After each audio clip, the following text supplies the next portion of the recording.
have it all.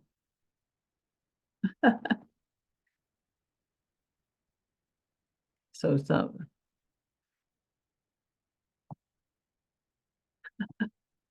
sorry about that, guys. I don't know what happened there. Hi, Faisal.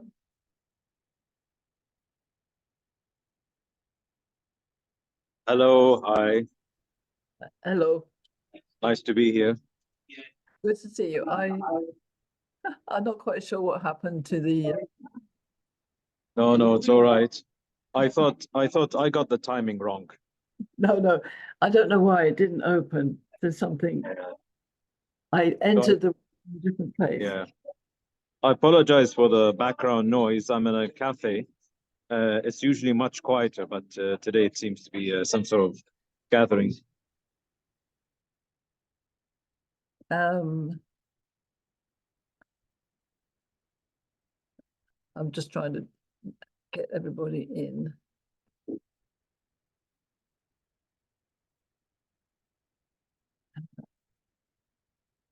That's it. I don't know what happened there. Okay, everybody, welcome to this special Friday morning, special 29th of December party at Rotary Club of Global Impact. And I'm very impressed with the hats, Patty. Oh, and Işık's got a digital chef's hat, very impressive. And I want to welcome Faisal Juma. Is that how I pronounce your name? I hope I've got that right, Faisal. And Faisal's in here, is a visitor from Bahrain and Rotary Club of Salmaniya. Is that right? Hopefully I pronounced that right. So welcome. You have seen various members here. Where you see the little gingerbread woman, I think it is, on Marti's screen. Marti Marjana is our past president, and Patty Freudenberg is our president-elect. Işık is our branding specialist, and Ritu is our events chair, and Shankar is our secretary. And so we have, and Paul is as a long-standing Rotarian who's welcome here. And I have persuaded, there's Marti coming in again, double Marti, okay. And I'm trying to make sure I let everybody in correctly as well. So Faisal, this is slightly separate, different to our normal meetings. We have another guest here, I think, coming in. So I'm going to invite my husband to play some music as well. And it's 8 a.m. in the morning here, so we're on a very early time zone. So I'm hugely grateful to Jimmie James for coming in. So just come and say hello, Jim. Come in, just say hello, and then you can. So Marti, are you there? Hello. Yeah, I'm here. We're just battling with a camera still. I've got two cameras and I'm trying to get one other one to work. Okay. So as you can see, there's a keyboard here. So oh, here's Michael. Here's Michael. Hello, everybody. Michael! And look, wait, this is Pauline and Jim is he's always behind the scenes too, Jim. He's in Vegas. Wait, nice. Michael, wait, don't go away, Jim. Wait, Michael, you guys are the behind the scene guys. Right here. And that's Shankar, and my screen is small right now, so we can't see everybody, but anyway. Okay. And Jim knows Shankar. So Hi, Jim. How you doing? So he's going to sit and play for us. This is really a worldwide celebration. Okay, so and Rebekah is a member. Hi, Rebekah, welcome. Very glad. Hello. Have you made your dough? I have. Yeah. I want you to know that this is a very impressive thing that I've done because I'm not a cook. And in fact, my first secret that I have is, I thought you were recording, so I bring my dancers on. I'll walk around. Okay, sorry. remember that the four-way test is one about being honest. Well, I failed my domestic science O-level, which means in English means cooking. So this is a remarkable feat, and I'm not sure, it actually feels really heavy. I'm not sure I did the right thing because I don't have a beater. So I had to No, do I it. don't. It was tough with the hands, hand whisk, wasn't it? Yeah. Yeah, Yeah. you can do the old hands. So I'm not quite sure. I mean, it smells okay. I think I put all the right ingredients in. No.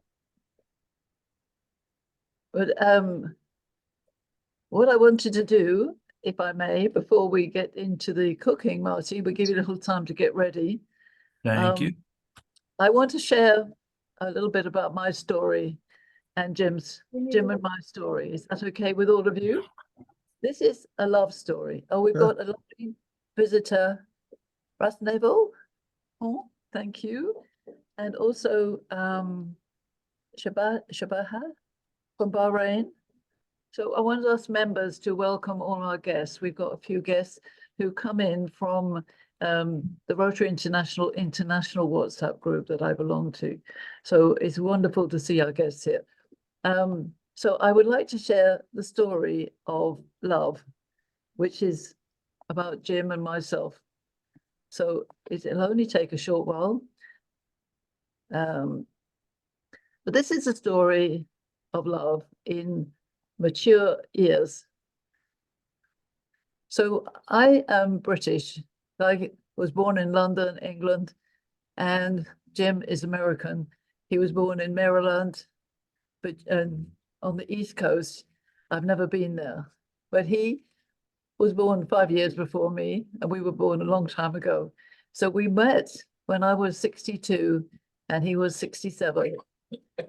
And we didn't meet in Las Vegas. We actually met in Budapest. But I came to Las Vegas after 6 months of writing to Jim, 45,000 words, which turned into a love affair. So I came to Vegas, there I am. And in those days, my hair was dark because I was 11 years younger. So here's Jim. We were at the Bellagio. We spent 10 romantic days together. And in those 10 days, Jim proposed to me. And I said, yes. He took me on a gondola tour in the Venetian. Any of you have been to Las Vegas? And we went to the top of the stratosphere where you can oversee the lights of Las Vegas. And this is the night that Jim proposed to me. We were actually at a 50-year anniversary concert of the Beach Boys. I hope all of you know who the Beach Boys are, but we knew them originally. I mean, there was a young couple behind us who said, oh, this music is amazing. We said, yes, we knew it from 50 years ago. So that night, Jim proposed to me, and those were the flowers that he gave me. And then I persuaded him to actually go down on one knee and propose. So here is a picture that Jim says will never be taken again. He's never got down on one knee, even though he has been married before. So that was a prized photograph for me. And here you see me with my dark hair, as I say, 11 years ago. And we were in Las Vegas, and then we were over in Europe. We were doing some work with the World Union of Small and Medium Enterprise. And Jim is a musician, as you can see here. Here he is playing a grand piano at the event. And in fact, music is what makes him alive. And this is us. As we came back to Las Vegas, we decided to get married. And we got married in a little white chapel in Las Vegas. And that was on October the 7th, 2012. And then we went to, and there we have the most amazing person in our life, Mr. Elvis Presley. And there he was, Mr. Elvis Presley, obviously not the real one, but this young man led me down the aisle, and he said, the minister was a female, and she said, who gives this woman in marriage to this man? And he said, So I do. King of rock and roll. I do, the king of rock and roll. And he played us a song. What did he play, Jim? Can't help falling in love. Love Me Tender. And yes. Can Oh, you give sure. me the sound of it? That's It might be that you're not. So he played this. He played this. wow. Full screen because she's not in control. Yeah, you know, kind of. That's kind of how it works.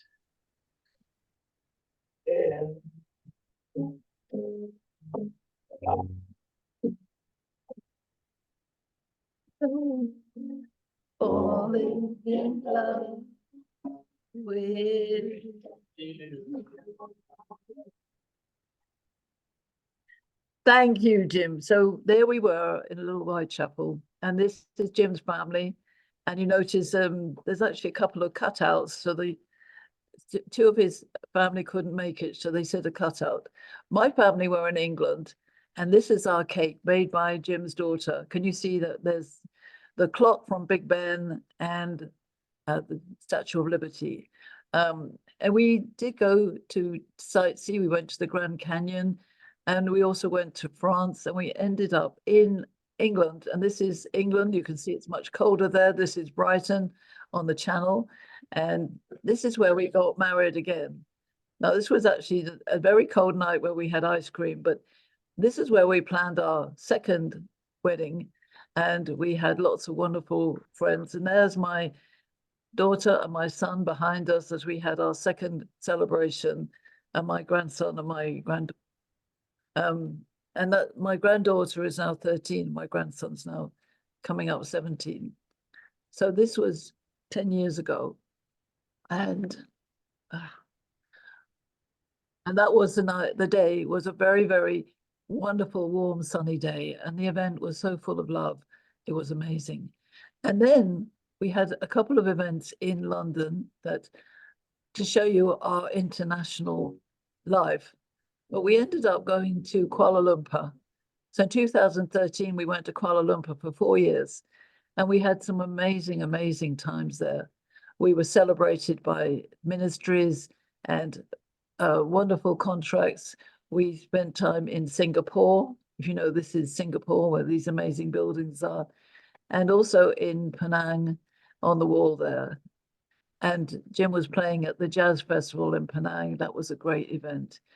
And we also were celebrated in the Twin Towers with various meetings. So I've been very blessed in my life as well as with love. But the love of Jim's life is music as well as me. And this is us playing in Kuala Lumpur and having a wedding anniversary. And as you see, my hair has started turning white. It's what happens when you get old. I stopped dyeing my hair, and what happened was I found I had silver hair. So I was very pleased about that. And we had wonderful, wonderful times. But we came eventually back to America in 2018. And music has still been a very big part of our life. And so now we come up to current time and our Christmas. And this is Honeybee, our dog. So that's a very, very brief story of our life together. But I think I wanted to share that with you because I have been very blessed with an extraordinary life coming through that way. And I've been blessed to go to many, many wonderful countries. There are still many more to go to. And I think that's really what Rotary is all about. And it's something that I've always said on previous meetings, and I'm so delighted we've got guests here from other Rotary clubs in the world. It's the advantage of being a Rotarian of the global Rotary Club of Global Impact is that you can go to any Rotary club in your own area and say, hi, you know, I'm a Rotarian. Can I be a guest? Can I be a presenter? Can I be part of your club? Well, this is in our same location. So I want to make sure that you do that and make sure that you take advantage of that. Okay, so that was a little bit about me. Jim's going to play a little bit more music for us as we go forward, but let's turn over to Marti and see what we need to do with this bit of dough that I've created and whether or not I've done it right. I don't know. So Marti, are you there?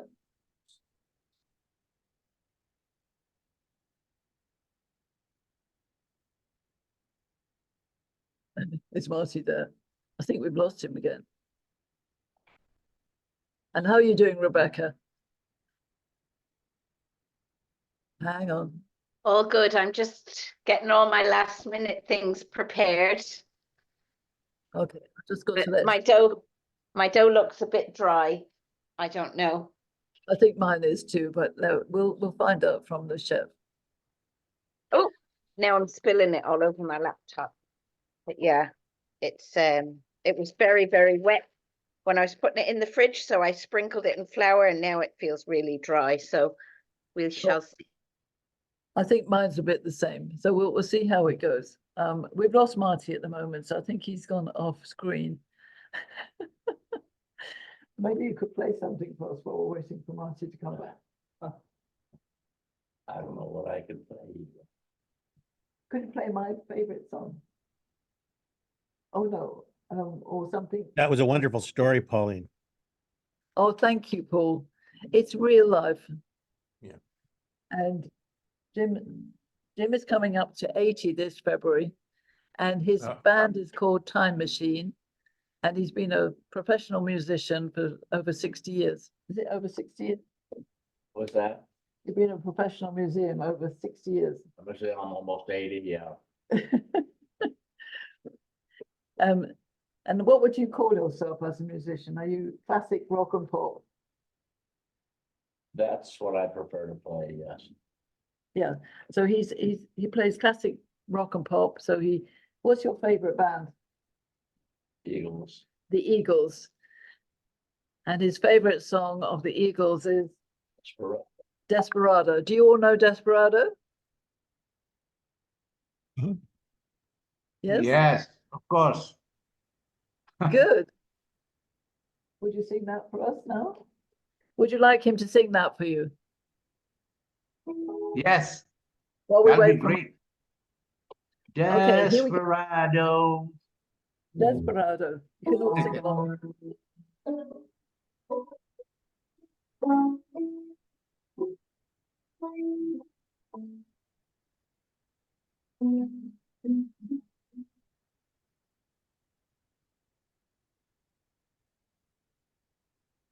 Desperado. You better. All right, oh, so long now. Oh, you're a hard one. I know you got to be.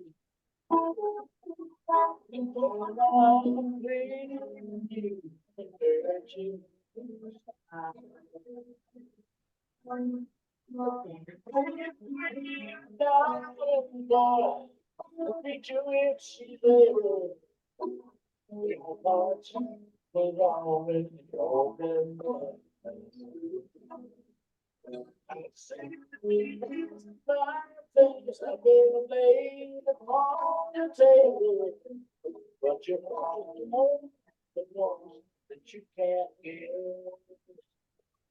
Is walking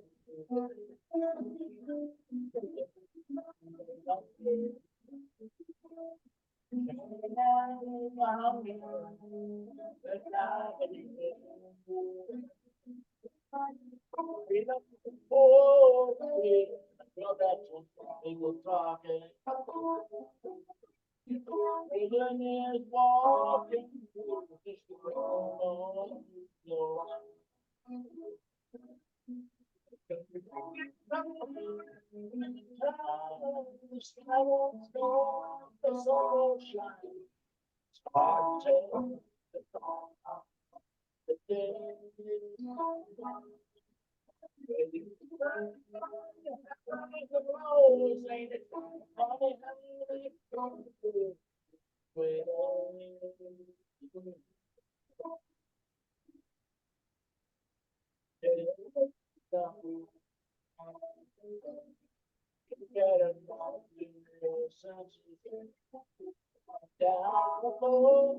road. gate. It may be raining. Above you. You better let somebody love you.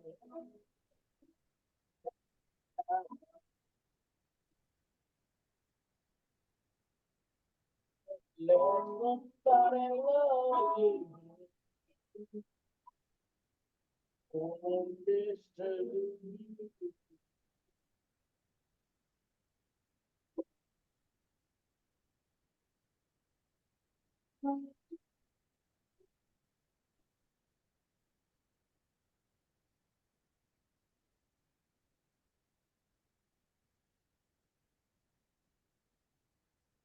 Thank you. Did you all hear it? Okay. Thank you, Jim. Now, you have to know that Jim's been not well the last 3 days, so I'm very proud of him. Come here. He made a special effort to get back onto the keyboard today. He actually has had a cold the last 3 days. Keyboard's not the problems, the voice. Yeah, he's got. When you've got chest congestion, the voice is what suffers. Well, thank you. You're welcome. You're going to have a sit Thank down. you, Jim. Congratulations. Thank you so much. Hey, thank Thank you. I always love being in front of an audience, whether it's playing music or teaching a class. Thank you, Jim. Thank you. I really appreciate that. So have we got Marti here? Has he come back into the room? Oh, sorry, I've got to let him in.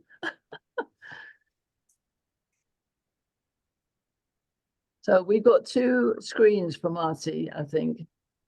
Okay, here we are, Marti.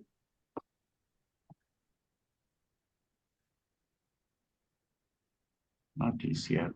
Okay, Marti's here. So now if you actually put, I hope you all know how to use Zoom and turn the view onto speaker, then you can see more closely what Marti's going to share with us now. Okay, Marti, over to you, my chef. So if you put the screen on speaker, then you'll get Marti full view. Yeah, So let me just check this make these ball lovely. camera here, Pauline. What? I want to check this ball camera here and tilt it up a little bit. That's it. Okay, yeah. Now we can see me a little bit better. Okay, we're on. So share with us how we do these. And I think I switched it over to where I can see myself. And Rainey, if you'll come in with the mobile cam here, Pauline might be able to activate double camera. Do you know how to do that, Pauline? Put 2 cameras on screen at the same time, or side by side. I don't know if you know how to do that, but other people can watch my second screen here, which Rainey has a look down. I think maybe right about here, Rainey. We're gonna pull up a bowl today, guys. So let's make sure. Do I put it on you? I pin you to the screen. Well, they do have a feature where there's 2 screens. Or, you could just, the viewers out there can highlight my mobile camera screen. Okay. And they can make that the one that they want to watch. They probably don't want to watch my dumb head talk. I think what they want to watch is. Where's the other one? The mobile camera. So if everybody would flip. Yeah, I can see it. You can see it's got Martha White. It's moving around. Yes. Rebekah, can you see that over there in Ireland? Okay, the mobile cam. I can, yeah. So I double clicked on it and it became the main screen. It becomes the big meeting screen. Patty in New York, can you see the mobile cam? She's shaking her head yes. Okay, so we're going to start with 3 cups of flour today, guys. I did promise I was going to go through making this dough, obviously cutting them. Rainey will show us some of the cutters now. I have a beautiful little copper set here if you want to buy something like that. It comes in a little copper tin, and it has 3 different sizes. So that's the little baby. Oh, And yeah. then a big one. So that's one thing we could do today. And I just wanted to show this for the world. You know, we've got actually 2 of them here, 2 sets because of doing classes during the holidays. But, you know, you could just go out and buy one. And I hate to tell people this, but it's pretty sad. On a submarine in the Navy, we just had to use a knife. So what I would do is actually hold this like a pencil. And Rainey, can you show the, so I would actually cut like a pencil with this, and you can see how I'm holding it. I'm right-handed. Yeah. So don't be afraid of cutting yourself. But to get that control, and today I'm going to do this to make gingerbread women, because I'm going to do a couple in pantsuits and a couple in skirts. Oh, good. So I'll be doing that, holding the knife like this, but just talking about having cutters, and oh, I couldn't find a cutter and everything sucked. Don't worry, you can just cut it out with a knife, just a small little paring knife, okay? All right, so let's bring out our bowl today. We're gonna have 3 cups of flour. I have some old flour here, gang, that I'm really not happy with.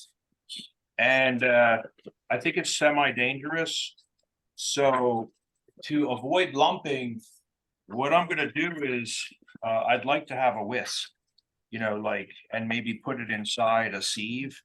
So I'm gonna make sure that all this doesn't have any terrible lumps, and I'll give that to Chef Stormy.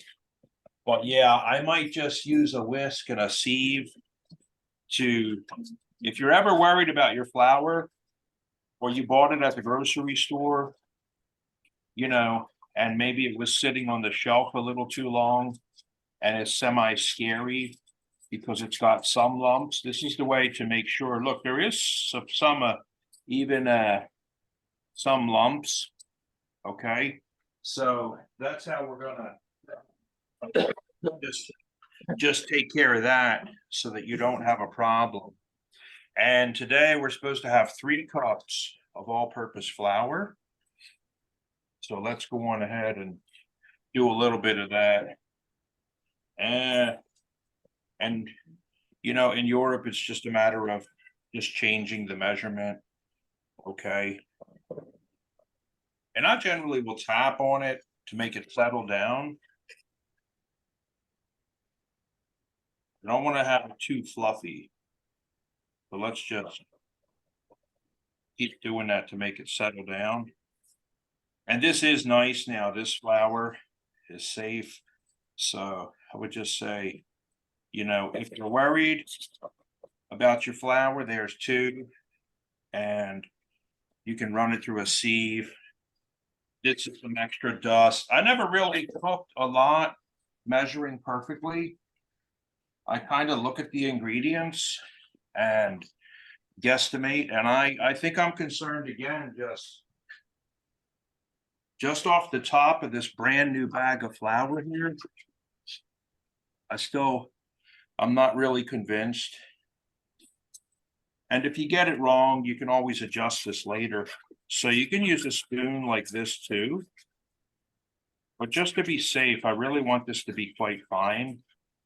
So everyone's always asking, what are the secrets? Give me like 51 years of cooking. I've been cooking since I was about 4. So I don't know, 54 years. There we go. Okay. That's nice and fluffy. You can see how fine that is. And if you ever wondered what cake flour is run through a sieve. Like, we're gonna need this later, because up here, Rainey, we're gonna have to throw some of this onto the table, okay, to roll with. So let's just keep them over there. In here also, we're gonna go with the cinnamon. I got a big cinnamon, kind of huge. Okay, 2 teaspoons. Got a little measure here. Okay, so 2 teaspoons, or you could just throw it in. like I do. All right, but we won't do that today. But look, I'm still gonna be bad. I'm gonna go like this. And some of it's falling off. So, yeah, The more the merrier, right? the more the merrier. I'm still gonna. Okay, there, two teaspoons with your dry. And my favorite ingredient measure is actually right here. Favorite in the whole world. So if you guys could order one of these, I do have a lot of questions in our classes. Has anybody ever really measured a drop? Rebecca, do you have this measure in Ireland? I've never seen that. No, This is- never heard of a This is measuring. a drop. exactly how much a drop is. Can you see that? It says Oh, drop. wow. And here is a smidgen. So when you see that in old time Smidgen. recipes from Is that Ireland and Wales and Scotland, a smidgen. And here is a pinch. So we have some people that come to our classes who are so wound up, they want to know exactly how much is it. I'm like, we have that right here. Here's a dash, and here's the tad measure. So Pauline, what do you think about that? A tad of this and a tad of that? I think that's wonderful. Where do you buy that? This is on Amazon. Who else is I love Patty's laughing. Who else is laughing? I think that's wonderful. The Are they tad, actually different measurements? Yeah. that's right. The tad, the dash, the pinch, the They're all smidge, different. and the drop. It's finally been scientifically locked down. Okay, so I'm just gonna hang that up again in the kitchen here because we love it. And we kind of show it off to people. They ask like, what the heck is that? Okay.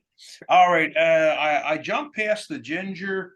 So we've got some ground ginger today. This was McCormick brand, and we need 2 teaspoons of this also. So we can just say, there we go. That's 1. And there we go. That's 2.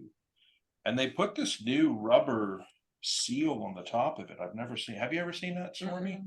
No, that's kind of like a brand new black rubber seal. See, like in comparison. Yeah.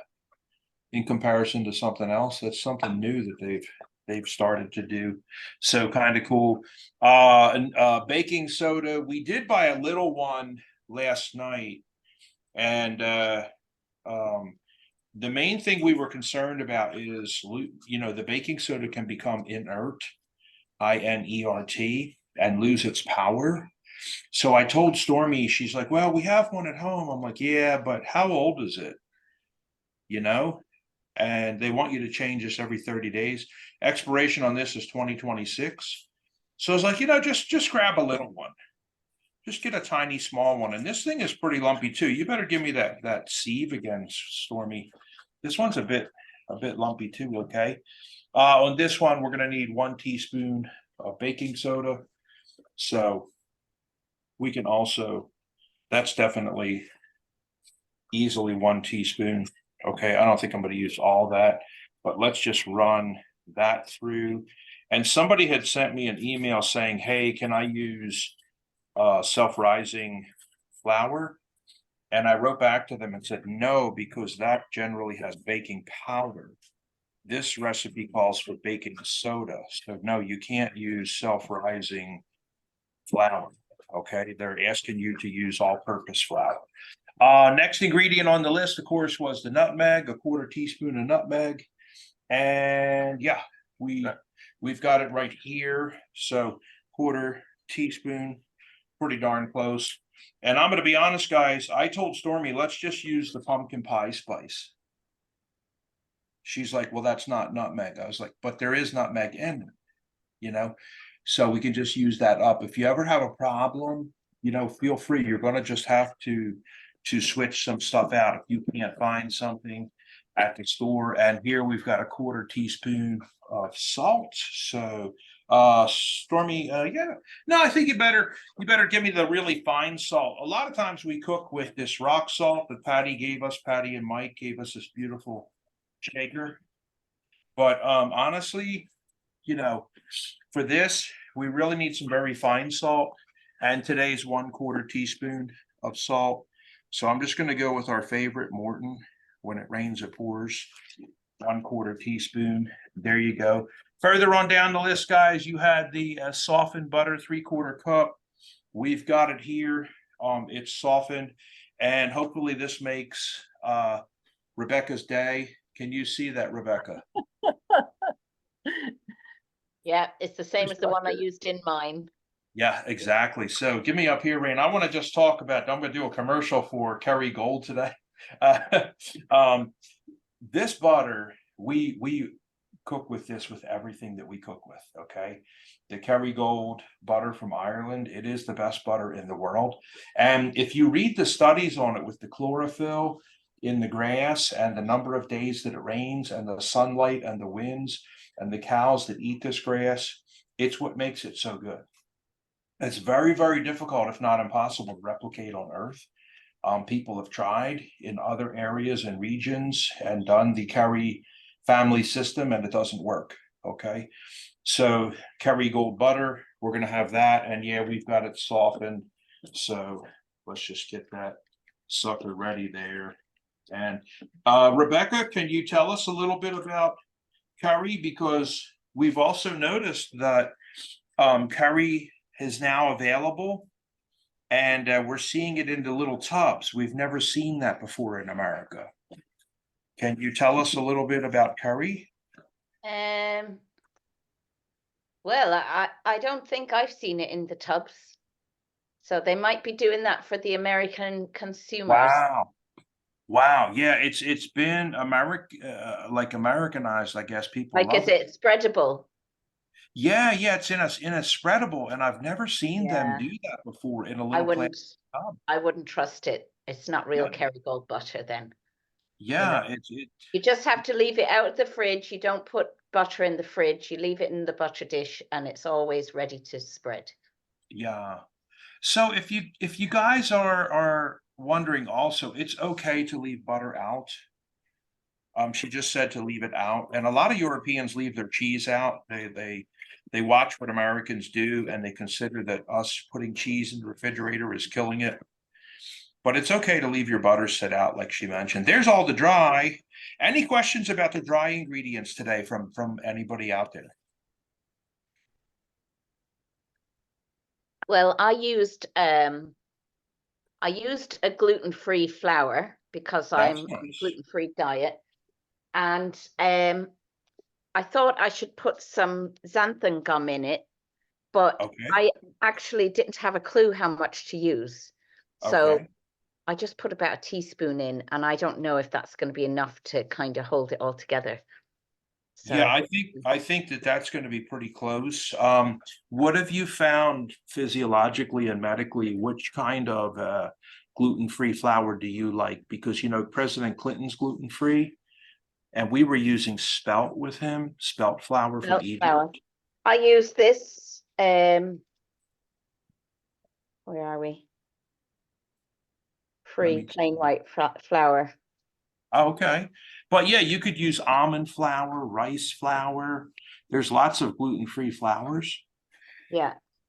I just thought I'd try this one because I'm trying to. So Dove's, that's the company. Okay. All right. Good for you. Good for you. I'm happy to hear that. Just working around different needs and wants. Anybody else about the dry ingredients today? If not, I'm going to move on to the wet then. Let's bring over a different bowl. Okay. And I like to let the wet, you know, kind of soak up that sugar and dissolve it a lot better.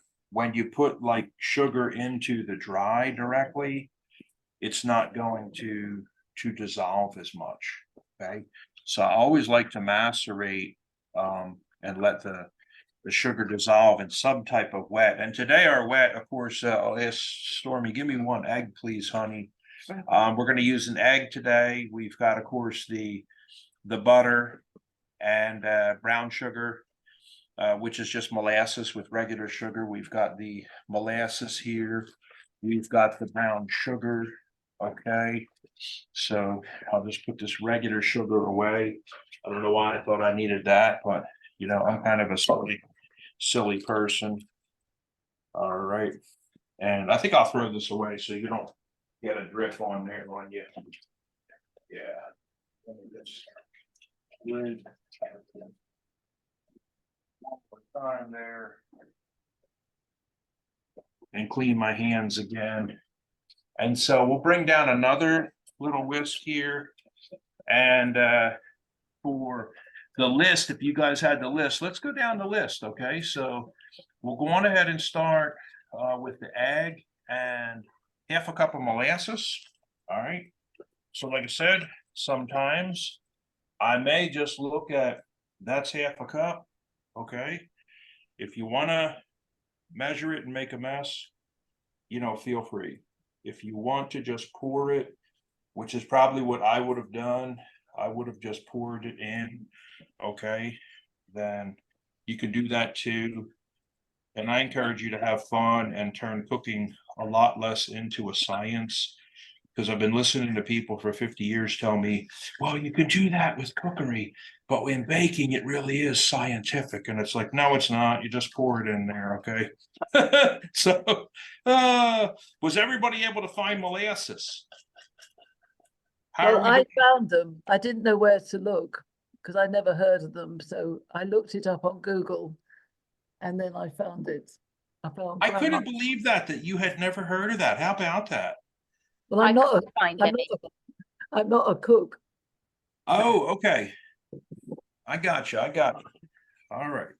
I didn't find any molasses. I didn't look in a load of stores, but I didn't find any. So I looked it up and it said you could substitute maple syrup or golden syrup. So That's true. I did half and half of them. That's good. Good old Goldens. Yeah. All right. So after this, let's mix it up a little bit. And we've got, let me see here, 3/4 cup of butter softened, the brown sugar. Yeah, let's go for the 3/4 cup of brown sugar. If Stormy will open that for us, we'll put it in. The pure vanilla extract, guys. I'm gonna have to ask Stormy to get us our pure Mexican. And I think it's actually in the knock on the top, honey. So we're gonna be mixing, of course, all this together. Let me do the brown sugar here, 3/4 cup of firmly packed brown sugar. Again, you can see 3/4 cup right here. Okay, so I'm just gonna wing it, guys. And the sugar is what's actually browning with Maillard browning. That's actually what's browning when it's in the oven. And let's get that stirred up real good, because this wet ingredients is what's really going to start to dissolve that sugar. And I would like for that to be dissolved. Yeah, and Stormy's got some of the vanilla here for me, as we affectionately call it, the vanilla. Yeah, that's good. Yeah, yeah. And show the camera what you have there, the pure Mexican vanilla. Vanilla bean paste. Yeah. All right, let me minimize this. Okay, pure vanilla extract, 1 egg, half a cup of molasses, the brown sugar and the butter we want to put, and let's put the butter in. And this is supposed to be softened, which it is. We've been softening this pretty good. 3/4 cup. One thing I love about Kerry Gold, they actually have on the side here, the 1/4 cup measure, the half cup, and then of course 1 stick, it says right there, is equal to half a cup, and so 1/3 cup. Okay, so we might need that other stick of butter, honey. 1 stick is half a cup, so let's just drop them in. Yeah, that's only for in America as well. We don't have measurements on the side of Oh, our okay. Ooh, okay. I think you better put him on a plate and zap him a little bit, honey. Maybe, I think honestly, yeah, 15 seconds to soften them up. Okay, so if you want to use a beater here or a whip, you can. It's up to you. And I'm just going to say, for students, there's other ways to whip. You can whip like this, but you can also change the position of your hand like that. If your wrist is getting tired and in pain, do you see that? I had it like that. Yeah. And then I had it like this. And you know what else is legal? Just holding it. And a lot of people have never heard this, but just going back and forth, left and right. Okay. So perfect. Thank you. Yeah, a little trick there. Stormy did 15 seconds in the microwave to soften this up a bit. That's a And good idea. was it 15 seconds, honey? Yeah. Yeah. Okay. So it actually did work. This was just rock hard. It's like perfect now. So if you do it any longer, obviously it turns full liquid and it's ruined. Okay. So, all right, I'm going to give this thing the fist here. And if my wrist or arm gets tired, which I doubt it will, because I'm doing like 70 pounds at the gym. So got these big biceps that are helping. All right, that's good. Don't be worried about those little butter pockets. Those are actually your dream. Those tiny little butter niblets. Those are exciting. And So let's Marty, I have a confession. I put my eggs in earlier than they should be in. Did it matter? well, as long as you did like a slurry, everything wet over here. Yeah, yes. And you I didn't did. put your eggs in the flour, because then that tends to be ruined. Okay, no, I did keep them separate to the flour, but Yeah, good. because I good. forgot to read the recipe. Yeah. And Patty, how are you doing? I think you were going to do something else. Am I going too fast? Well, for any- no, because like, no. So it actually, so I got the dough. I have like pretty much a plain dough. And then when you started doing the extra stuff, I started putting like extra ingredients in my I skipped the beat and I bought it pre-done already. So Oh, now okay. I added as you were going, I added the flavoring, and then I just washed my hands. I was massaging while you were doing your mixing, and then I was Yeah. mixing in my ginger, and then you know what I found? Even though I still added the ginger and the cinnamon, I found this is called Cinnamon Toast Crunch dust. You know, and it's Oh, that wow. cereal. It's a cereal for the Yeah. kids, but I thought it would add maybe a fun flavor. So I figured, you know what? Let's just add this. I never had it before. Brand new. I just opened it and I just sprinkled some dust. Maybe after when they come out of the oven, maybe I'll sprinkle some more. We'll see. Yeah. Hey, Yeah. play with it, experiment, have fun. God forbid anybody would have fun cooking. Yeah. I found that it's quite. I think you, Rebecca, you were saying yours was a bit dry, but mine looks quite good, don't you think, Marty? Let me see it, Pauline. And hers might be, let me see. Oh, yeah. It's Yeah. Oh, quite yeah. Your wet. dough does. Hers might be, when we're working with different products, we sometimes will mess with them, especially for gluten-free, anything like that. And then she said her inclusion of xanthan gum. That still looks really good, Rebecca, I think. Yeah. And then we may take notes, and the second time around, working for that particular estate or that particular client. I was just adding to our letter that Duchess Sophie, we taught one of her chefs here, and the Earl of is it the Earl of Wessex there, Pauline? And, Oh, and yes. Duchess Sophie, and yeah, Oh, one yes. of their one of their chefs came. So we just will mess with stuff. And I'm only going to commit one hand to this today, guys. And I am a hands-on old, like 1300s cook. I love doing everything the old way. So some of the things that Rebecca was mentioning, and Pauline being from Ireland, and Pauline being from England, it is actually quite endearing to me, the old colonial. So, and I only want to commit one hand here because God forbid I would need the other hand. Sometimes people jump in there, they get both hands. So, and I'm just going to start mixing this together. It smells so good, doesn't it, Rainey? Oh yeah, Yeah. the real vanilla is really like shimmering in. Yeah. And if we can get some good vanilla from Madagascar, from one of our fellow Rotarians, Prince Reina, he just sent me the Royal House of Madagascar Christmas greeting. So a little bit more here, because I can still feel it's a bit wet. And I'm just kind of feeling my way along with this today, guys. I'm not wanting to make too much of a mess, and I'm not gonna just dump this whole bowl of flour over here in. I'm just feeling my way along because I want to kind of sort of control and determine as a control freak, like how it's feeling. And you can see it's still kind of wet and nasty. So I am going to need a bit more. I can tell I'm going to need a bit more. Okay, so let's Hey. just see. Hey, Marty, Yeah. I got some Madagascar vanilla. I Oh, also got man. it as a gift. I also received it as a gift. I got a Wow. big bottle. I got a big bottle. So think about that when we do those investments, like the policeman that we helped buy solar lighting for his house. He wanted to buy a lamp. And he's almost done paying us back in Madagascar. But we had a new investment during the Africa Investment Show in Madagascar. And this is where the famous vanilla comes from. All right, this is starting to come together pretty good.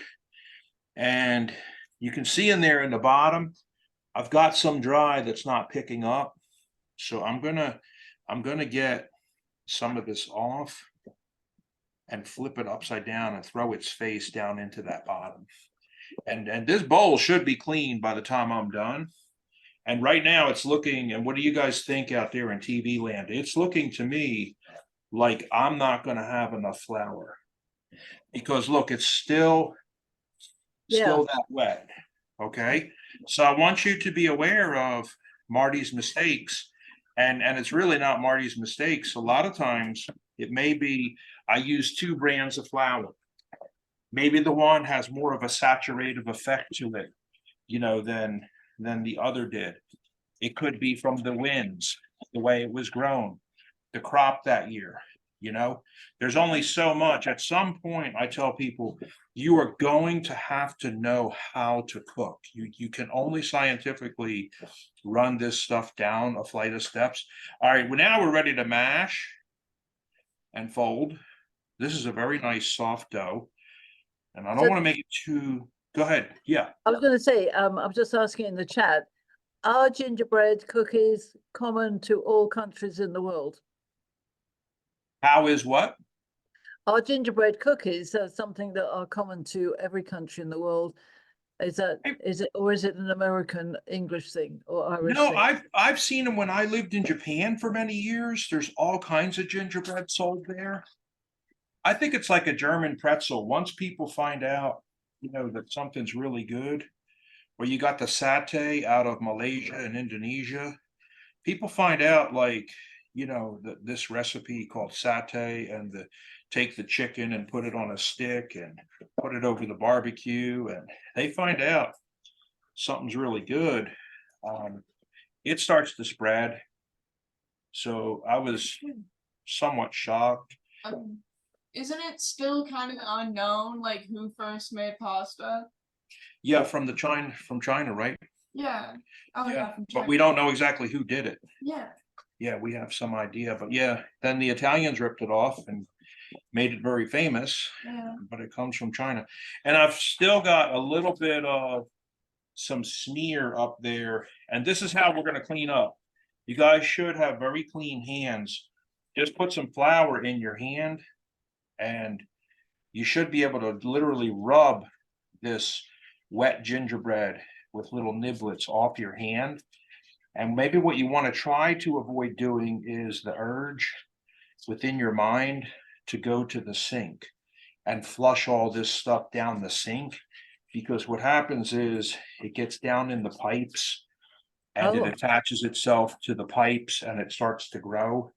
It's a lot better just to use this flour method. Can everybody see that on my hands? Yeah. And so just by rubbing back and forth, you can pretty much clean up yourself really good using this dry method. It's kind of like you know, the animal, a chinchilla. Those things like bathe themselves in dust and stuff. Oh wow. Yeah. Holy heck. Okay. Maybe we should have some shredded chinchilla today in here. So there you go, guys. Let's take a look at that. And let's go ahead and give him the fist again. And if on the fist method, you notice it's a bit wet, which I'm detecting this is, let's give it a little dusting. That means it's still wet inside there. And I'll fold him over. Let's give him the fist again. And I'm going to try to pick up all that stuff, all those niblets off my hand that I put in there. Just pick this up. It's still looking good. And you want to kind of sort of work your way through this to where you're very happy with it. All right. And you're trying to avoid turning this thing into a very dry, stiff, brittle, rock hard dough. At that point, you would have gone too far and made a mistake. And it's going to be very difficult to, reverse that, because did anybody notice what we did not have in here today? What? What was the one thing that we didn't have in here today? It's kind of weird. Water. Water? What's that? There was no water. Yeah, no water. Okay, and this is a beautiful, very soft dough, so it's nice. All right, you wouldn't be able to reverse anything out by adding like more water because you did it too hard. Okay, but I think this is fantastic. And don't be afraid also, if you had to make this on the fly at the last minute, you actually can cut it out today and do it. Don't think that, oh God, I need 4 hours. I'm going to have that 4 hours in the refrigerator. You can actually do it on the fly. All right. And Rainey, do you want to show them and talk to them about the icings that we have today? Oh, yeah, sure. So Let them see those. As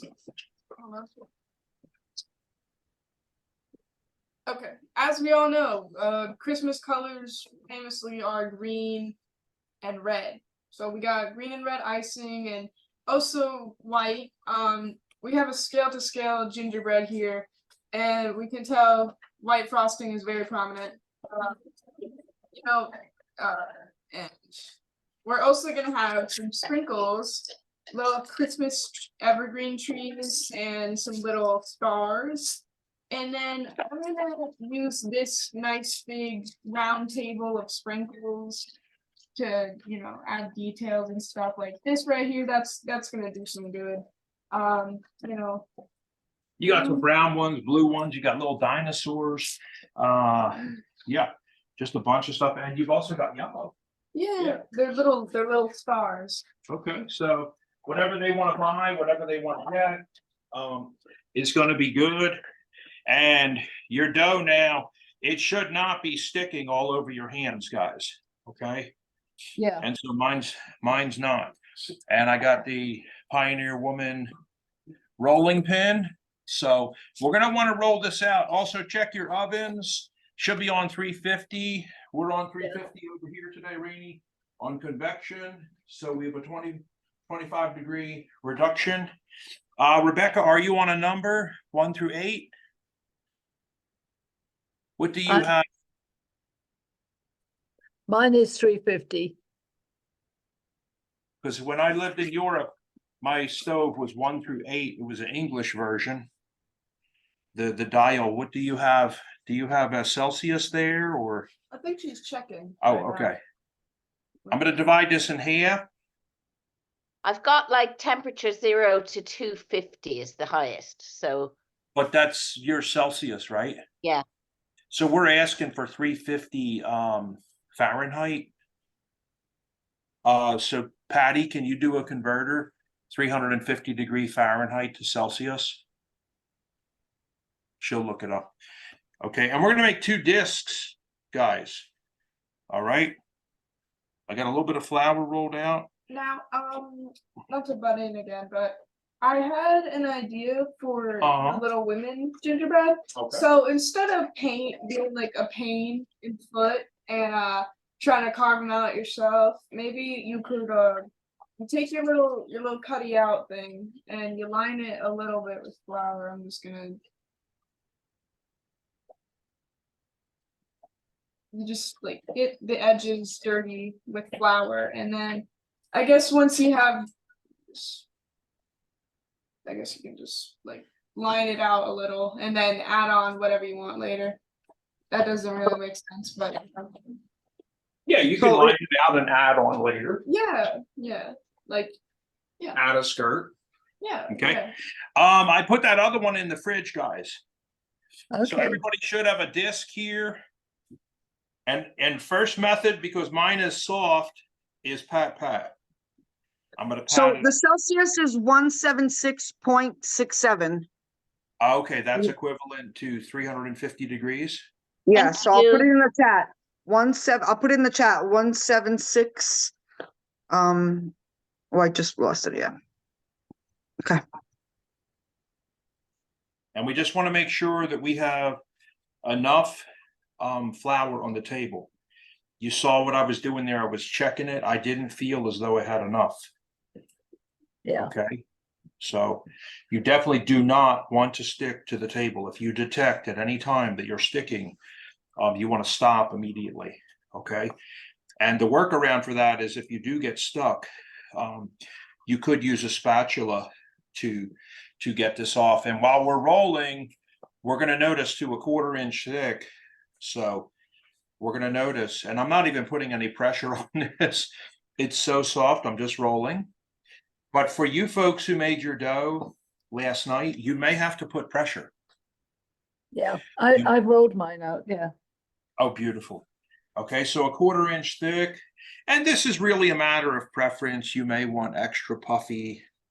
You may like your ginger. I've bought gingerbread that was like super tall. Okay, that's Look, perfect. Marty. Oops. Oh, yeah. They look Oh. like frogs.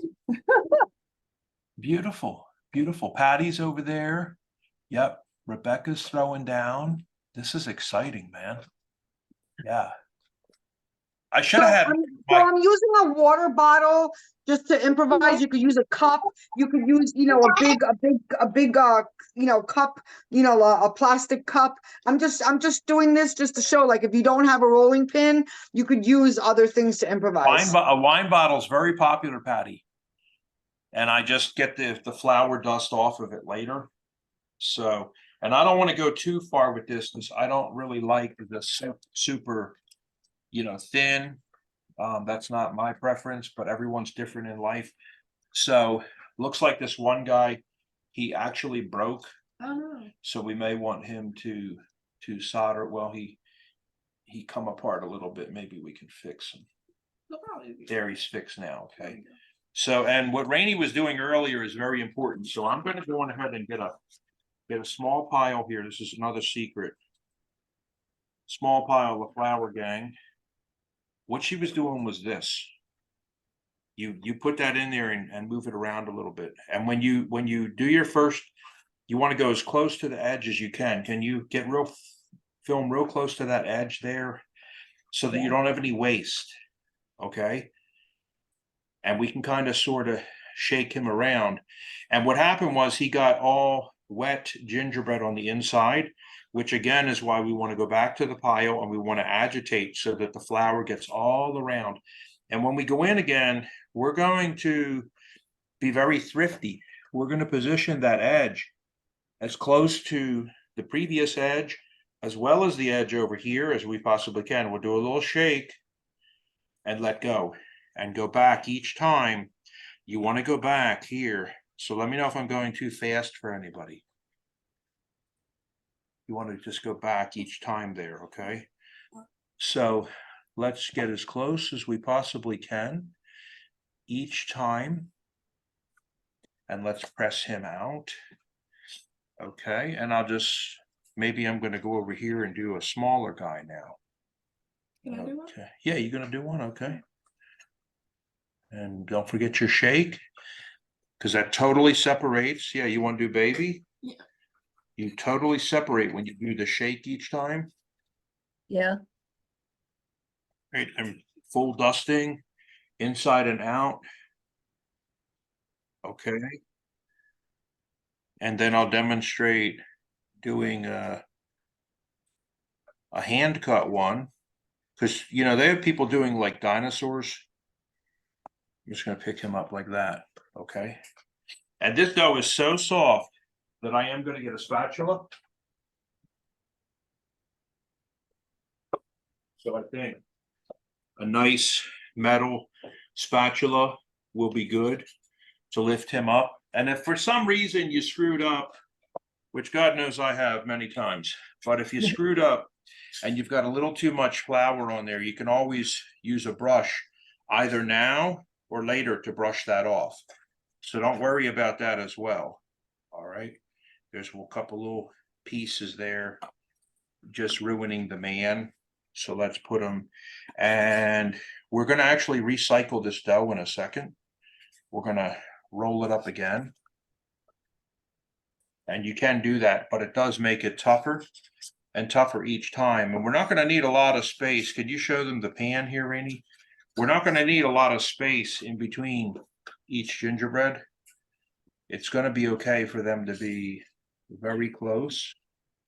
So let's get in there and get this one. And this is how we're going to line them up. And we got a couple little babies here. All right, let's get the baby bread. And we had what? A ninja. We had a whole book we read in school when Rainey was little. Yeah. The Gingerbread Man. The Gingerbread Man. Yeah, he was very famous. So can I ask you, Marty, do I Yeah. have to grease the pad? Do I have to grease it? No, What? no, you don't need to. You don't need Okay. to grease it. No. And I just want you to know we've got a lovely message saying thanking you for the cooking lesson by Kat Haber, Charter President of the Rotary Club of International Peace. You put, We're like, delighted to have you here. Thank you And so all much. those who are all our guests, we really are delighted that you Yeah. came. Sure that you So make sure that you leave your details. We'd like to thank you personally. I was getting a gist on it. to yeah, just- you were saying like you could You do. outline it instead You of could going full outline on, it. So and then you add do a on. little outline there, guys, where we can actually see. And then coming down, hello. we can do whatever we want here, like with a dress. And we can put a dress and then little feet Kind of looks like a mermaid. on the gingerbread lady. Because And one of the things I just want to share that everybody is that the reason we're making gingerbread men and women is that one of our key missions with the Rotary Club of Global Impact is harmony between all peoples, but especially between men and women, because we create the new generations, don't we, Marty? Yeah, we do. And so now we have Pauline, snow. We have Can snow I women. add something, Marty, to that? Can I just add Yeah. something to that? I'm Please. actually making stars in lieu of, the Israel. And because they celebrate, Hanukkah, and they're known to be with the star, and Yeah. in lieu of world peace. And I'm also doing mine blue. I'm doing mine blue for the same reason, because that's their holiday colors. That seems to be more popular, and Absolutely. that's my spirit for today. Thanks. Thank you, Thank you. Patty. And Patty, I've got a star here, so I'm going to make some stars and some trees, and then we'll post them up on our post. And to those of you who are here today, who are our friends coming in for the first time, please join us on the Friends of Rotary Club WhatsApp. If you leave your details here, I will send you the WhatsApp invitation to be friends of our Rotary Club. Thank you. Yeah. This And is if you would really like great. If you would like to join a fellowship, how Rotary has over 1,000 fellowships, everything from hang gliding to basket making. There's over 1,000 clubs in Rotary that are fellowships.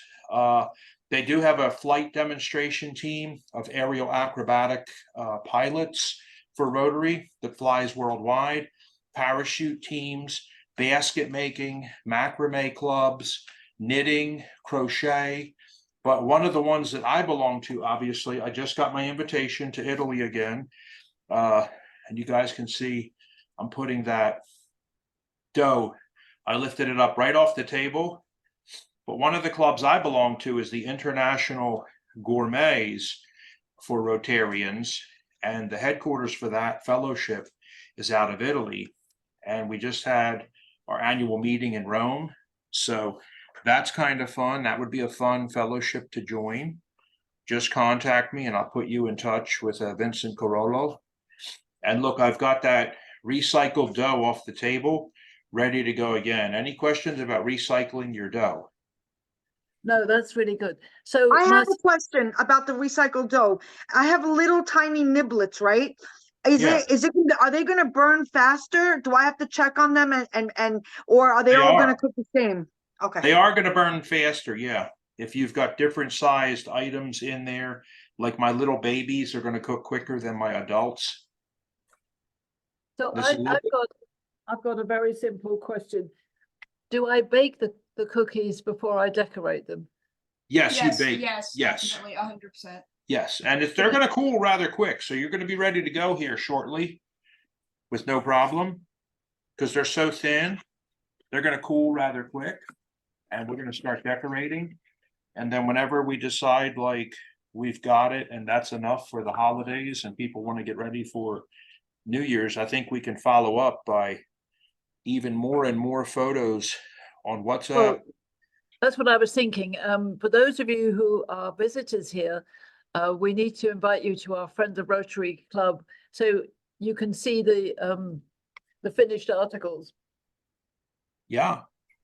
So And we'll Rainey, do you want to do a dinosaur today or? I think I'm working on a little skirt on Okay. this lady right now. All right, then I'm gonna do maybe 2 more babies, guys. Okay. And be careful with your cutter.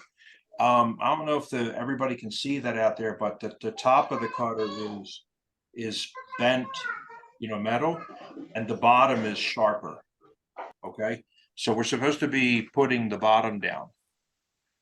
All right, it's a little tiny thing to feel.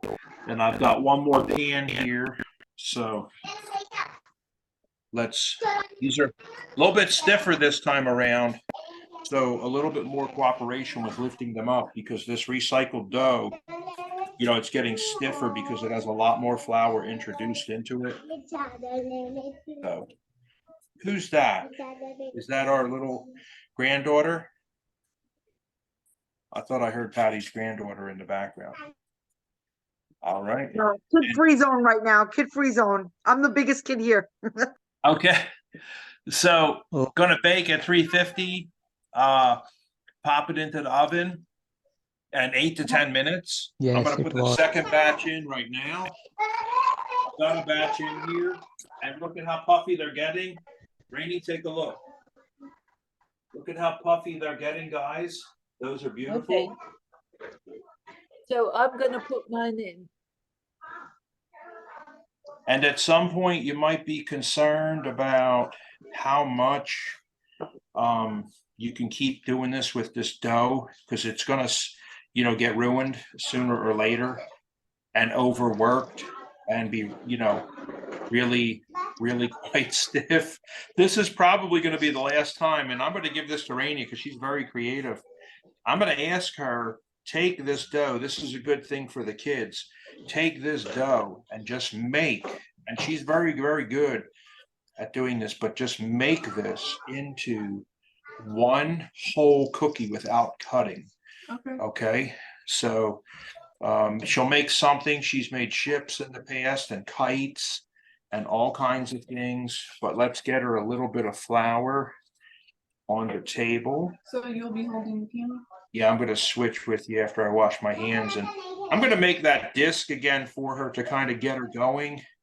And I'm going around with my thumb like that, everybody, because I'm trying to fix these fissures on the side just by pressing this whole disc together for her, put her down in the flour, and then I'll roll that for her a little bit thin, but not too much. Now she'll make, just with her fingers and stuff, she can make any kind of shape. And tell us what you're thinking about already. Does it matter how often? Not really anything. I'll try and come up with something the best I Want to do can. the star? You made a beautiful star church for Christmas. Yeah. That was very neat. I think I'll figure it out. Let me show everybody the star that Rainey made this year. Yeah, here it is here. So Marty, how long do they stay in the oven? Just 8 to 10 minutes. Okay. This was a beautiful star Rainey made out of wood and painted. Yeah, so maybe if you want to make a star. And then guys, I've got that other dough. So let me grab it. Remember I said I was going to put my other dough in the refrigerator. I've got my other dough right here. And it's kind of stiffened up a bit. So I can be doing him next. But I'll take over the camera now with Rainey. And we'll come back to the mobile cam in a little bit. And I'll just flip this and say,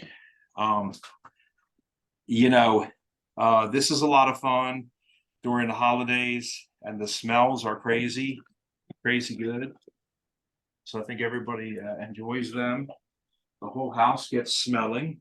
And let's take a look at what's going on here in the oven.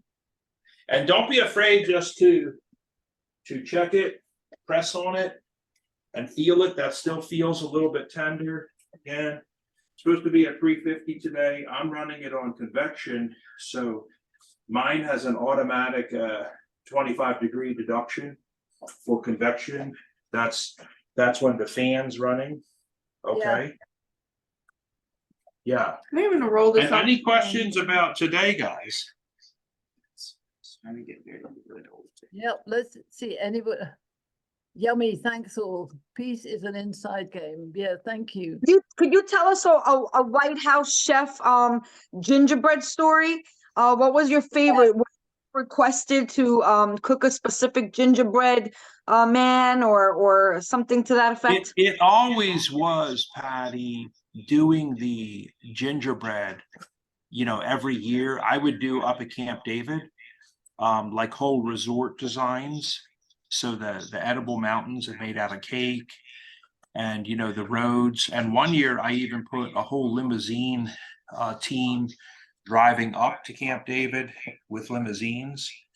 And so that was really cool. But at the White House, we always did a huge gingerbread White House every year.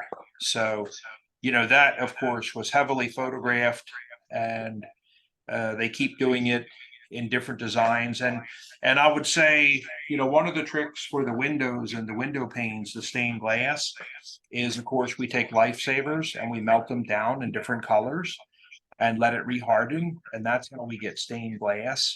And you just figure out more and more of these tricks and tips and how to do different things. And I think it's a lot of fun, actually.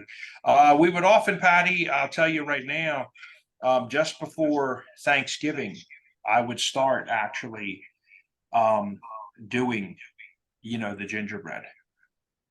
So it literally takes that much time to be building. So Marty, silly question again. How do I know when they're ready?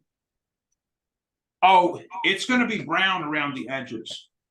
Brown around the edges. Yeah, 8 to 10 minutes. If your oven was preheated, it's going to start to brown up around the edges. And I'm going to go back in there. I'll flip the camera for everybody right now. But I'm going to go back in there and just feel again with my finger. It'll start. Oh, that's getting hard now. So they start getting hot.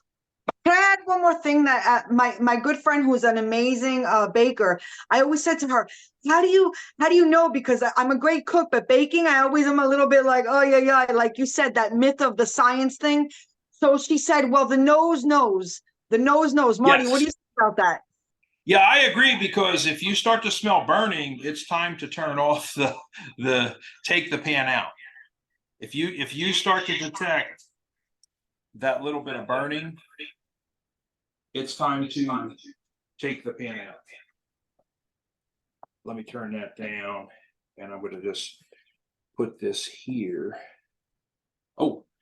In fact, let's flip that again on Rainey. And I'm just gonna put that like that, Rain. Christmas early. Now I would just say, I'm gonna ask everybody to Yummy. maybe switch over their It was wonderful. screen. If everybody can switch over. Marty, do we put them straight on a cooling rack or leave them in the hot tray? It is gonna be a lot faster if you switch it to a cooling rack. It's gonna be a lot faster. So today I'm going to see if I can just present to you guys here my screen. What do you need? What do you need, Marty? Let me make sure I can present, Pauline. Everybody got the recipe, so that was good. This is a very good recipe, and I will share my screen. Thank you so much. I see you have enabled it. That's good. And I'm going to showcase here the history of gingerbread. And yeah. Let me see. Okay, yeah, we'll go for the whole screen one. Okay. All right.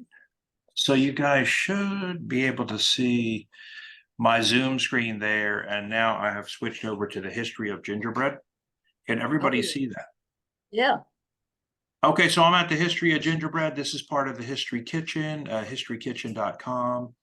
And we have a very famous story, of course, about gingerbread. Run fast as you can. You can't catch me. I'm the gingerbread man.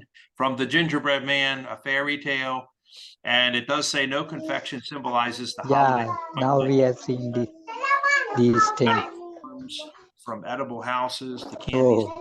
That was the ingredients. To spice loaves of cake-like bread. And in medieval England, the term gingerbread simply meant preserved ginger.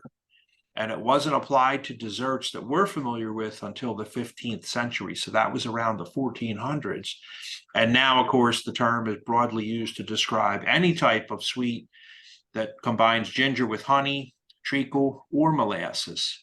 And ginger root was first cultivated in ancient China, where it was commonly used as a medical treatment. We all know the benefits of ginger for the human body, ginger in tea, eating dried ginger, candied ginger. It has a soothing effect, especially for the stomach. From there, it spread to Europe via the Silk Road. And during the Middle Ages, it was favored as a spice for its ability to disguise the taste of preserved meats. And Henry VIII is said to have used a ginger concoction in hopes of building a resistance to the plague. And even today, we use ginger as an effective remedy for nausea and other stomach ailments. And in Sanskrit, so Shankar's going to love this, the root was known as Srigavera, which translates to root shaped like a horn, a fitting name for ginger's unusual appearance. And Patty, I am getting a signal right now. First of all, I would like to point out that house. We have also a bakery. And look at that star. And we are enjoying this party over with you guys. I am getting a signal right now that I better check my gingerbread. I'm getting a warning from my nose. It's Rainier, can you smell that? It's starting to really cook. And The nose knows. Yeah, the nose knows. I feel like I'm getting a warning. Hey, come check. It's 8 to 10 minutes. Okay, and I don't want to lose too much heat because we have another one up on the top shelf. But hey, look at this, Marty. Yeah, we can check that. And don't don't be afraid to really look at it. Okay, no, I'm not burning, but I do believe that I'm getting close, very close. Marty, look at mine. Do they look okay? Cool. Let me see Pauline's. Oh, now wow! my granddaughter came in just as they coming out of the oven. That's so funny. Yeah, I see Pauline's right there. All my- right. My first ever gingerbread man. Wow. So I really think, honestly, guys, I feel like I'm within 2 minutes of pulling the dough out, because one thing I do want to mention is it's going to harden the longer it sits there. Okay. It's going to get rock hard. But Rainey, did you see those pictures? There's Yeah. a beautiful star, and look at that little house with the drippy roof.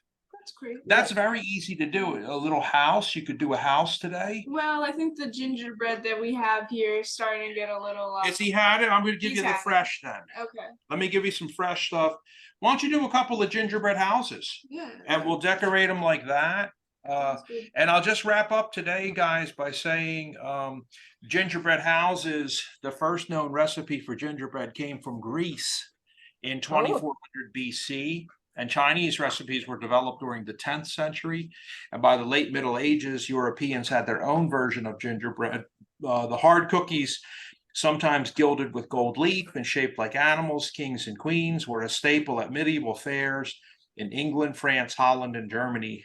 And Queen Elizabeth I is credited with the idea of decorating the cookies in this fashion. And when you go to buy your icing, you know, we typically use royal icing, handmade, but they are selling now cookie icing. And it'll say on there for cookies, and it'll say it dries smooth for stacking. So you can stack these cookies up on top of each other, okay, and not have to worry. And I'm getting another warning now to come look at the cookies. The nose, I think I'm going to pull that. It's kind of up to you, you know, how hard do you want your cookie? And there's mine. Okay. There's mine. So how hard do you want it? And if you let it sit on the pan, I would just like to echo what Rebekah was saying. Let me grab that spatula, love. If you let it sit on the pan, give me a pizza pan, will you? You're going to be in trouble because they may actually stick to the pan. So look at what Rebekah said, a cooling rack. Well, come on over here with the camera where they can see. Rainey's got a pizza pan. This is an ice cold pizza pan. I'm going to go on ahead and transfer mine to an ice cold pizza pan, because even if they're stuck together like that, daddy and baby, now's the time while they're hot to get them unstuck. You Yeah, know? wait, Rebekah, that's wonderful. Oh my gosh. Beautiful. Wowie. Beautiful. All over those look good. all over the world today with cookie making. Here's 3 of them that are stuck. Remember what I said. Now's the time to unstick them when the dough is warm. Okay, just go in there with a little spatula like that. Unstick them. We're touching each other just ever so slightly. And They now we taste have good. I Rainey's just tried it. They taste really good. Oh yeah, Rainey's got a whole pan here. So let them cool on an ice cold pan. You know, don't we look like a bunch of little cookies? Yeah. Let me go grab those. We have all kinds of shapes. You can make anything you want. And I think I am going to do a house. So I'll do one house. And to get those square shapes, why don't we go back to... So Marty, what does the gingerbread woman comes out of the house and speaks illustration? Can you show us? Yes, she's on the next pan. Now, here we do also have, let me turn off this presentation, Pauline. I just wanted to see what the picture was below. Here's my lady. Oh.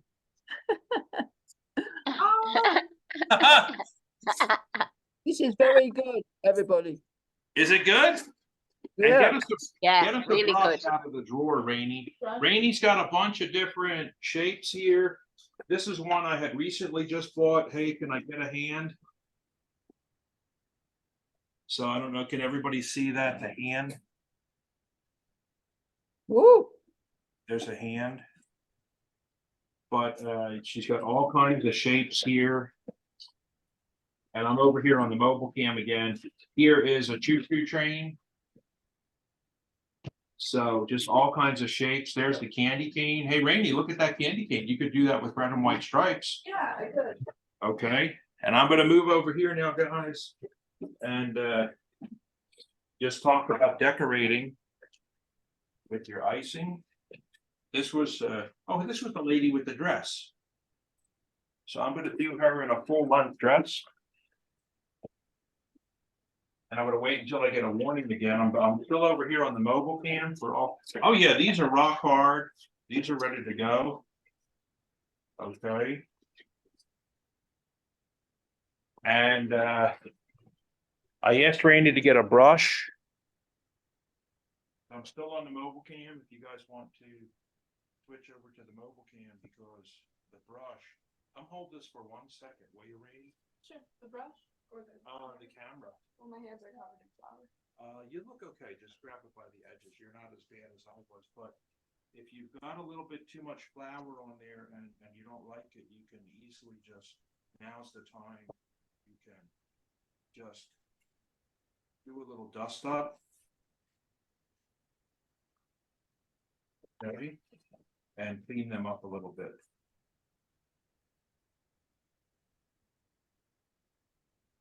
So easy technique to do. Don't worry if you had a little bit of flour on there and it was too much. You can clean these up like this. And in a bakery, we may have 2 people doing nothing but brushing and you know, hundreds of these coming out and all day long, 8 hours of brushing. Okay, and they'll tell you, yeah, I brushed like 1,000 of these today. Okay, so easy to clean up if you're unhappy with how much flour was on your gingerbread guy or your gingerbread gal. Easy to clean up. Okay. Looks like you got some more on that one. Poor little fella. All right. And let's go on ahead and do one. How about this culprit in the middle? And we're going to need to snip off that top. So how much you want it to flow is going to be how much you snip. So if you snip a huge piece off the top, you know, obviously you're going to have huge round buttons. And this is the icing, like I said, that's going to harden. So that's very nice. And if you make this by hand, which I have for many years, it's called royal icing. And it's going to harden, so you'll be able to stack these cookies on top of one another. What's the difference between icing and gel? Because I think I bought the wrong things.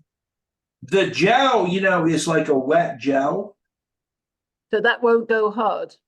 It will not go rock hard like you're Oh. used to from the old days. It will not. Which is fine. What you don't want to do is you just don't want to stack, okay? You don't want to put them on top of each other. That's what you. So when you use the icing, it'll go hard. Right. Just avoid stacking.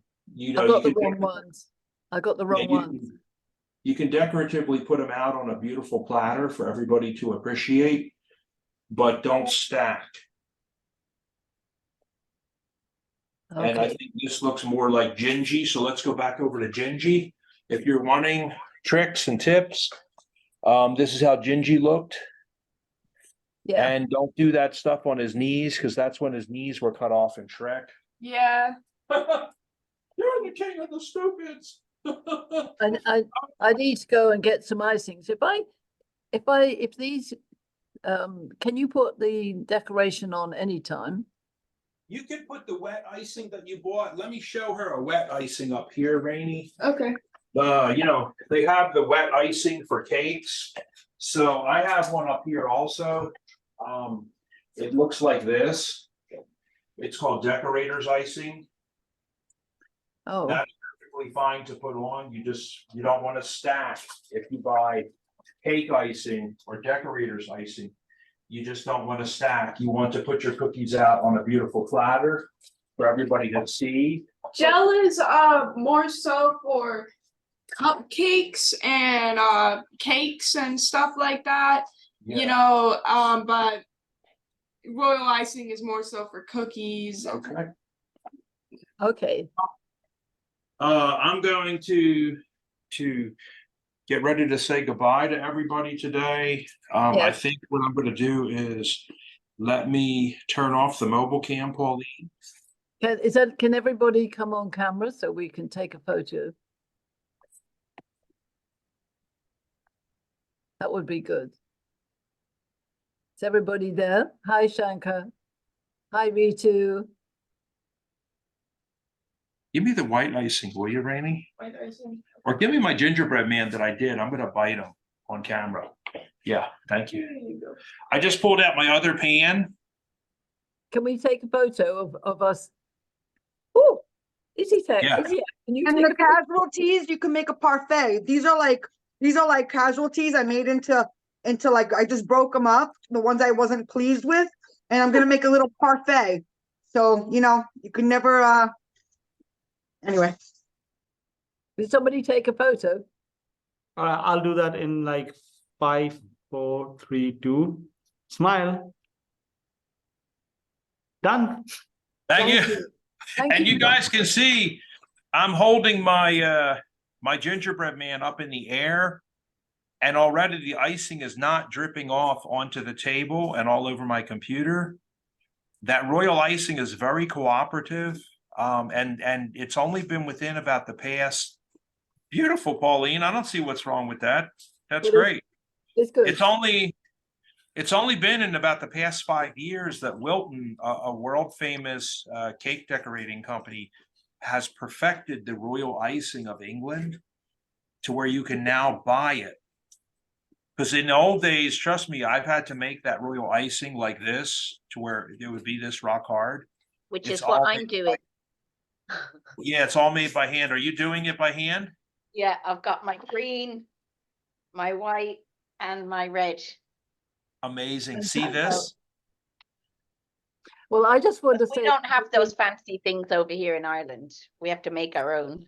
I know.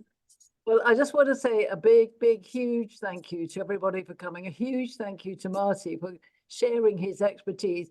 This is the first ever gingerbread that I've ever made, and it tastes really good. So I'm really excited.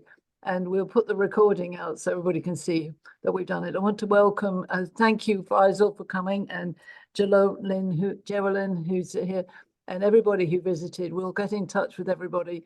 But I think this is really good, Marti. I've learned something today. And you're much nicer than my domestic science teacher, because she used to tell me off an awful lot. She used to say when I made rock cakes, they were really rock.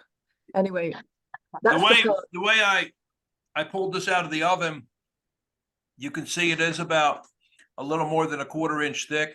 I can honestly say, guys, that it's a little bit soft inside, which is very pleasurable. It's very nice. And I want to offer peace and harmony to all of you, my dear friends and visitors. Thank you for being here this last 6 months, and let's make the next 6 months even better. We love you. Oh, I love you all. And Jim's gone back upstairs to bed, but he was really pleased to sing Desperado, and given his voice, that was really good. So I'll post you out some other songs that he's done are really good. And let's make sure that 2024 is an absolutely fantastic year for all of us and for our club. And take the message of peace and harmony and love and education and everything out to this world. So I want to thank you, and thank you for those for Sebahat as well from Bahrain. Really good.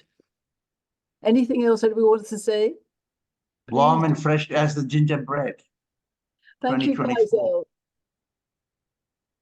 Thank you, everybody. Nice meeting. We Nice love meeting you you all. and see you next We love year. you all. Love Thank you all. you. Thanks so Take care, much. everybody. Yeah. I'll Take care. leave I'm going to close the recording, but I'll leave the boom on.